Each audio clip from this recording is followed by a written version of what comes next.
राधे राधे। घर में सुख, शांति और समृद्धि के लिए ये खास बातें जरूर ध्यान रखें।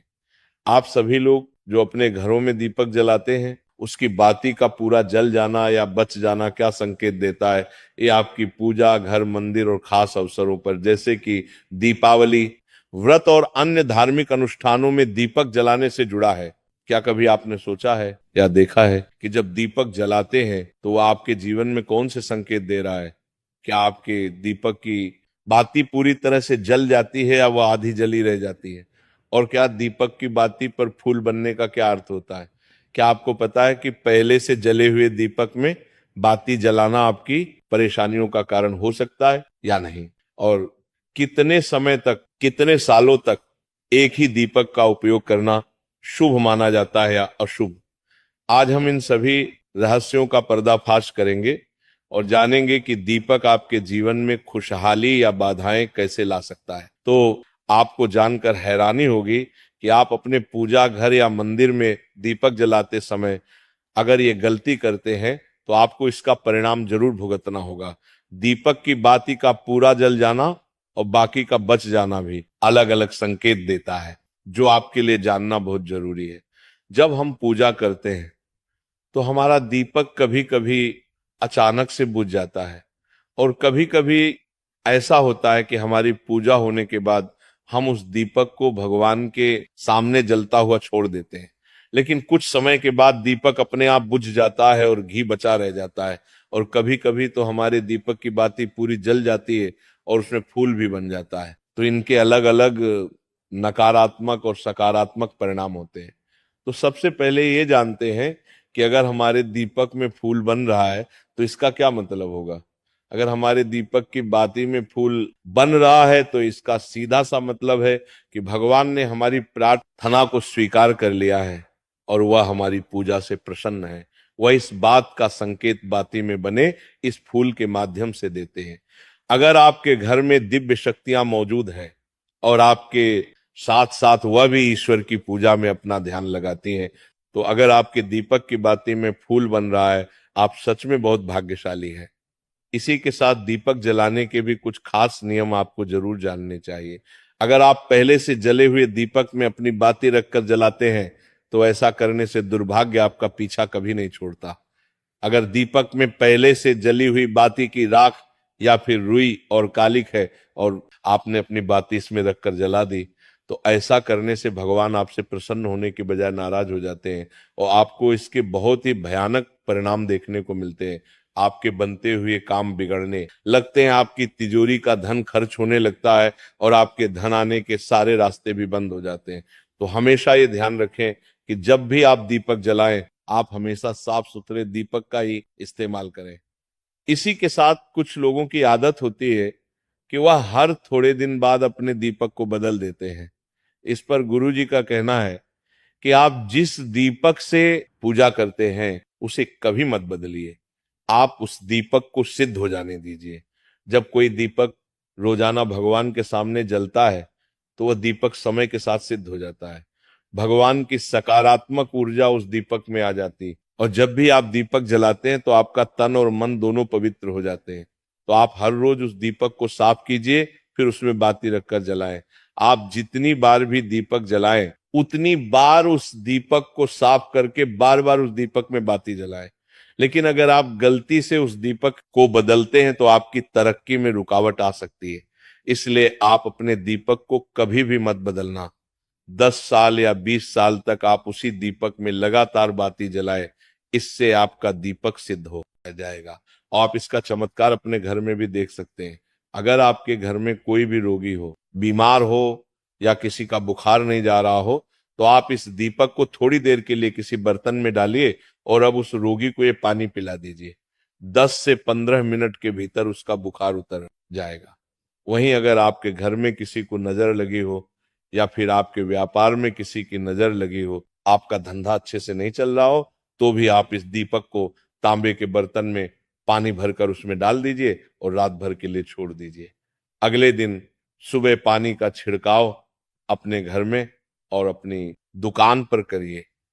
ऐसा करने से आपको साफ साफ परिणाम दिखाई देंगे, क्योंकि जब हम लगातार एक ही वस्तु का प्रयोग अपनी पूजा में करते हैं तो वह वस्तु शुद्ध हो जाती है। भगवान की जो ऊर्जा होती है वह उस वस्तु में समा जाती है। तो कभी भी अपने मंदिर के दीपक को बदलने की गलती ना करें। अगर आपके मंदिर का दीपक टूट जाता है या फिर खराब हो जाता है या खंडित हो जाता है, तब भी आप उस दीपक को बदल सकते हैं।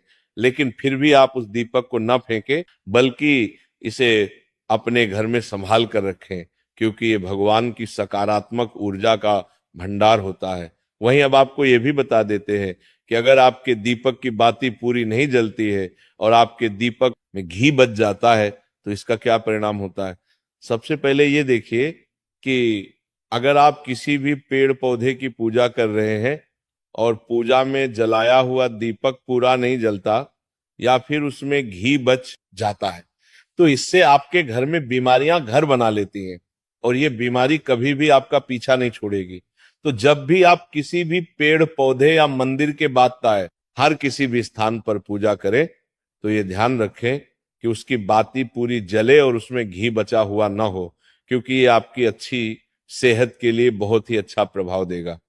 वहीं अगर आपके घर के मंदिर में दीपक की बाती पूरी नहीं जलती और पूजा करते समय दीपक बार बार बुझ जाता है तो जरूर आपके घर में नकारात्मक ऊर्जा का वास है और ये आपके पूजा में विघ्न डालने का काम करती है। हमारे घर में अगर कोई बुरी शक्ति होती है या फिर कोई ऐसी ऊर्जा होती है जो ये नहीं चाहती कि आपके घर में भगवान की कृपा हो और सकारात्मक ऊर्जा हो, तो ये आपकी पूजा सफल नहीं होने देती। क्योंकि एक वातावरण में एक ही तरह की ऊर्जा रह सकती है, या तो सकारात्मक या नकारात्मक। जो बुरी शक्तियां होती हैं वो ये कभी भी नहीं चाहती कि आपके घर में देवी देवताओं की कृपा हो। अगर आपके घर में भगवान ने अपनी कृपा की तो उन बुरी शक्तियों और ऊर्जा का प्रभाव खत्म हो जाएगा। इसलिए ये शक्तियां चाहती हैं कि आपकी पूजा में रुकावटें आए। इन्हीं के प्रभाव से हमारा दीपक बार बार बुझ जाता है या फिर दीपक की बाती पूरी नहीं जलती। इस सब से बचने के लिए आपको सच्चे मन से भगवान का स्मरण करना चाहिए। जब भी आप दीपक जलाएं, भगवान से प्रार्थना करें कि आपके आसपास जितनी भी नकारात्मक ऊर्जा हो वह आपसे दूर रहे और भगवान की कृपा पर बनी रहे। ऐसी शक्तियों से बचने के लिए जब भी आप दीपक जलाएं, गंगा जल से एक गोल घेरा बना लें और उस घेरे में दीपक को रखें, क्योंकि गंगा जल को बहुत ही पवित्र माना गया है और महादेव का वरदान भी गंगा जल को प्राप्त है। गंगा जल में सबसे पहले तो कोई भी बुरी शक्ति प्रवेश नहीं कर सकती, इसलिए गंगा जल कभी खराब नहीं होता और हर तरह की अशुद्ध ऊर्जा को सकारात्मक ऊर्जा में बदल देता है। अगर आप गंगा जल से बने गोल घेरे में दीपक को रखेंगे तो ये आपकी पूजा में किसी भी शक्ति को बाधा नहीं बढ़ेगी और कोई भी नकारात्मक शक्ति आपके दीपक को बुझा नहीं पाएगी। आप निर्विघ्न अपनी पूजा संपन्न कर पाएंगे और देवी शक्तियां भी आपके जीवन में अपनी कृपा और आशीर्वाद बनाए रखेंगे। ये जो हमें दुख मिलते हैं ये पाप के कारण मिलते हैं। लोग मारे मारे घूम रहे हैं, दुख मिटाने के लिए सोचते हैं। कोई जादू कर दे, कोई टोना कर दे, कोई जंतर बांध दे, कोई आशीर्वाद दे दे। अरे काहे को पागल हो? यदि तुम अच्छे आचरण करते हो, भगवान का नाम जप करते हो, सन्मार्ग से चलते हो, तो तुम्हें किसी से आशीर्वाद मांगने की जरूरत नहीं। एक बात मान लीजिए, दिखावे में लाखों लोग अपने जीवन को नष्ट करने के लिए तैयार हैं। ये माया का ही तो दिखावा है जिसमें जन्म जन्म हमारे नष्ट होते जा रहे हैं। सत्य मार्ग को क्यों नहीं पकड़ते हो? किसी के आशीर्वाद की जरूरत नहीं। आपको आनंद प्राप्ति के लिए जिनसे आशीर्वाद मांगते हो उनके अंदर जो आत्म तत्व बैठा है तुम्हारे अंदर बैठा है। तुम्हें किसी से मांगने की जरूरत नहीं। बस तुम अपने स्वरूप को नहीं पहचान पा रहे हो, अपनी शक्ति को जागृत नहीं कर पा रहे हो, इसलिए तुम दौड़े घूम रहे हो। भागने की जरूरत नहीं है। सत्संग सुनो, उसे अपने आचरण में उतारो। ये बात आप कागजों में लिख लो, चाहे दिमाग में लिख लो। जब तक आपके आचरण शुद्ध नहीं होंगे, जब तक आप भजन नहीं करोगे, जब तक आप दूसरों को सुख नहीं दोगे, मन वचन कर्म से किसी को भी दुख नहीं पहुंचाएंगे, तब तक आप भाग्यवान नहीं बन सकते। यहां से लेकर ब्रह्मलोक तक अगर आपको सुख मिल जाए तो बता देना, अरे ब्रह्मलोक पर्यंत भी सुख मिलने वाला नहीं है।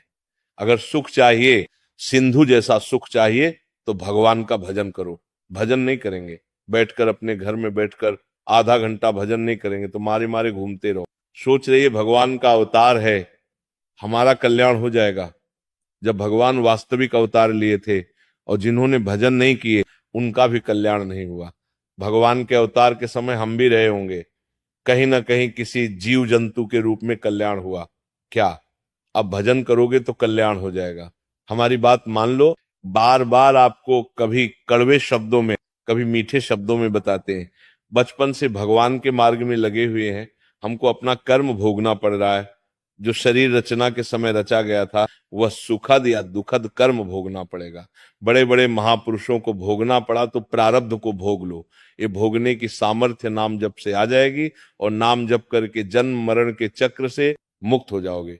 मान लो मेरी बात, क्या वृंदावन की परम पावन रज से बढ़कर त्रिभुवन में कोई रज है?